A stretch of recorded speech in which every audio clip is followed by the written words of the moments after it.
राधे राधे महाराज जी। महाराज जी, मेरा सवाल है कि मैं हमेशा अपने बेटे के लिए हमेशा चिंतित रहती हूँ। मुझे हमेशा डर लगा रहता है कि मेरे बेटे को कुछ हो ना जाए। हमेशा बेचैन रहती हूँ। ऐसा क्यों होता है? माँ की ममता तो ऐसे ही होती है ना। आपकी नहीं, हर माँ की लगभग यही ममता ऐसी होती है कि मेरे बेटे को कहीं कोई दुख ना हो जाए। अच्छा है, कोई बुरी बात नहीं है, पर इसके लिए करो, भगवान नाम जप करो। भगवान क्या, किसका प्रश्न है?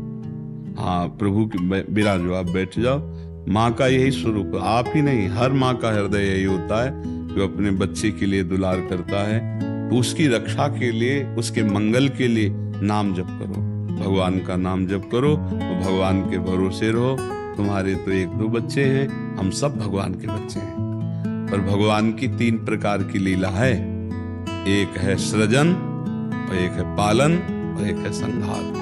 और तीनों लीलाएं होंगी, पक्का होंगी। जैसे सृजन जरूरी है, पालन जरूरी है, ऐसे विनाश भी जरूरी है। तो देखो, इस शरीर को कहा गया विनाशी और इस लोक को कहा गया मृत्यु लोक। तो भाई देखो, जो जन्मा है उसका शरीर छूटेगा, जो हमने कर्म किए उसके अनुसार हमें भोग मिलेंगे। अब हम भगवान से भजन के बल से, उनके प्रार्थना के बल से हमको क्षमा याचना करवा सकते हैं। तो अपने पुत्र के लिए, अपने कल्याण के लिए, अपने परिवार के कल्याण के लिए, समाज के मंगल के लिए भगवान का नाम जप करे, भगवान से प्रार्थना करे, दूसरों को सुख पहुंचावे, धर्म पूर्वक आचरण करे, तो निश्चित मंगल होता है। हाँ, बहुत अच्छा है। देखो, यशोदा मैया स्वयं भगवान लाला के रूप में आयला, तो गौ की पूंछ से झाड़ना और ब्राह्मणों को बुलाकर स्वस्ति वाचन कराना, दान देना, मेरा लाला कन्हैया सुरक्षित रहे।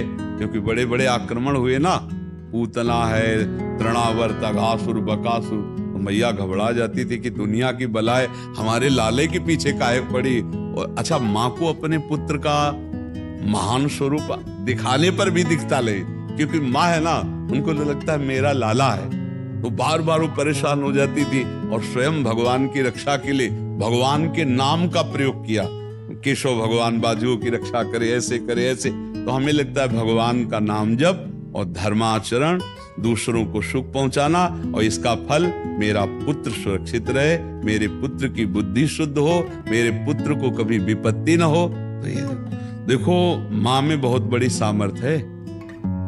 अगर माँ तपस्या और पूर्वक अपने पुत्र को चाहे तो अजर अमर बना सकती है।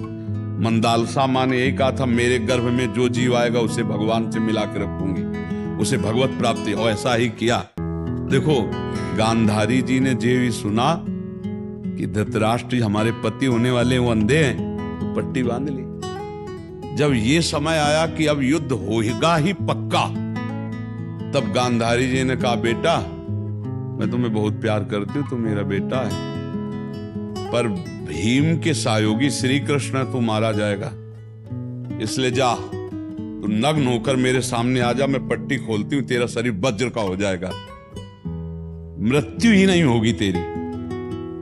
अब भगवान तो भगवान ही है। अब वो आ रहे थे नंग धड़ंग दुर्योधन, तो भगवान ने देखा उनका, अरे यार तुम इतने बड़े होकर बच्चों की तरह नंगे घूम रहे हो।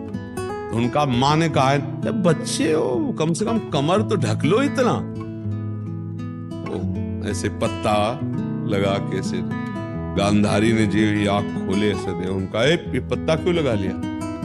उनका, माँ तुम्हारे सामने नंगा कैसे आऊं? अरे उनका, धोखा कर दिया तुमने।